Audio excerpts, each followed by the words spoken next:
আপনার বাইকের ইঞ্জিন কি অস্বাভাবিকভাবে গরম হচ্ছে? তাহলে আজকের ভিডিওটি অবশ্যই শেষ পর্যন্ত দেখুন, কারণ মাত্র একটি ছোট্ট ভুলের কারণে আপনার ইঞ্জিনে হাজার হাজার টাকা ক্ষতি হতে পারে। আজ জানবেন ইঞ্জিন অতিরিক্ত গরম হওয়ার আসল কারণ এবং এর সহজ সমাধান। আসসালামু আলাইকুম রিয়ান, কি অবস্থা সবার? আজকের ভিডিওতে আমরা জানবো মোটরসাইকেলের ইঞ্জিন অতিরিক্ত গরম হওয়ার কারণগুলো এবং এই সমস্যাগুলো কিভাবে এড়ানো যায়। অনেকেই মনে করেন ইঞ্জিন একটু গরম হওয়া মানেই সমস্যা, আসলে তা নয়। বাইক চললে ইঞ্জিন স্বাভাবিকভাবে গরম হয়, কিন্তু যদি অস্বাভাবিকভাবে বেশি গরম হয় তখন বিষয়টি গুরুত্বের সঙ্গে দেখা উচিত। প্রথম কারণ হলো ইঞ্জিনে অয়েল সমস্যা। যদি ইঞ্জিন অয়েল সময়মতো পরিবর্তন না করেন অথবা নিম্নমানের অয়েল ব্যবহার করেন তাহলে ইঞ্জিনের ভিতর ঘর্ষণ বেড়ে যায় এবং দ্রুত অতিরিক্ত গরম হতে পারে। দ্বিতীয় কারণ, এর এয়ার ফিল্টার নোংরা হওয়া বা চেঞ্জ না করা। এয়ার ফিল্টার পরিষ্কার না থাকলে ইঞ্জিনের বাতাস পায় না, ফলে জ্বালানি সঠিকভাবে দহন হয় না এবং ইঞ্জিনে অতিরিক্ত তাপমাত্রা বাড়ে। তৃতীয় কারণ, অতিরিক্ত আরপিএম বা খুব বেশি স্পিডে চালানো। এতে ইঞ্জিনের উপর অতিরিক্ত চাপ পড়ে এবং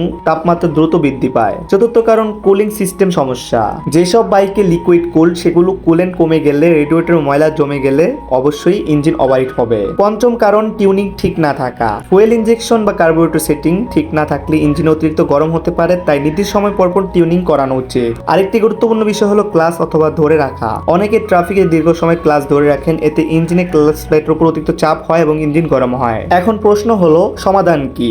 সময়মতো ভালো মানের ইঞ্জিন অয়েল পরিবর্তন করুন এবং এয়ার ফিল্টার পরিষ্কার রাখুন। কুলেন্ট নিয়মিত পরীক্ষা করুন। দীর্ঘ সময় অতিরিক্ত স্পিডে বাইক চালানো থেকে এড়িয়ে চলুন এবং নির্ধারিত সময় সার্ভিস করুন। এতে আপনার ইঞ্জিন সুস্থ থাকবে, দীর্ঘদিন ভালো পারফরমেন্স পাবেন। শেষে একটি কথা, ইঞ্জিন অতিরিক্ত গরম হওয়াকেই কখনোই অবহেলা করবেন না। সময়মতো কারণ খুঁজে সমাধান করলে বড় ধরনের ক্ষতি থেকে আপনি অবশ্যই বাঁচবেন। ভিডিওটি ভালো লাগলে একটি লাইক দিন, চ্যানেল সাবস্ক্রাইব করে বেল আইকনটি অল করে দিন। আল্লাহ হাফেজ।